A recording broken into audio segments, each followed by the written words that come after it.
Hi friends, మీకు ఈ video నచ్చితే లైక్ చేయండి, సబ్స్క్రైబ్ చేయండి.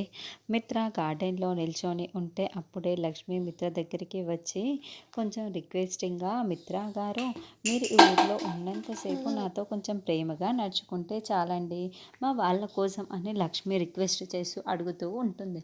అప్పుడే మిత్ర లక్ష్మి చేతిని పట్టేసి లాగేసి తన గుండెల పైన లాక్కొని ఇలా ఉంటే చాలా అని, సరే మనం సెల్ఫీ తీసుకుందామా అని లక్ష్మి నడుం పైన చేయి వేసి లక్ష్మి వైపు చాలా ప్రేమగా చూస్తూ సెల్ఫీ తీసుకుంటూ ఉంటాడు.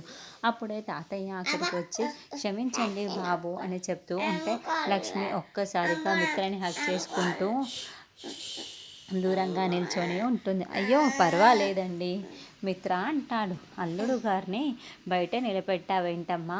అల్లుడు గారు అంటే దేవుడితో సమానం. ఈ పెళ్ళిని ఆయన ఒక తపస్సులా భావించాడు. అందుకే ఆయన దేవుడితో సమానం. ఆయన్ని దేవుళ్ళ చూసుకోవాలి అని తాతయ్య అని చెబుతూ ఉంటే లక్ష్మి చాలా సంతోషంగా మిత్ర వైపు చూస్తూ ఉంటే లీడర్ తాతయ్య మాటలకి లీడర్ తాతయ్య అక్కడికి వచ్చినందుకే లక్ష్మితో మిత్ర అలా ప్రేమగా సెల్ఫీగా తీసుకుంటూ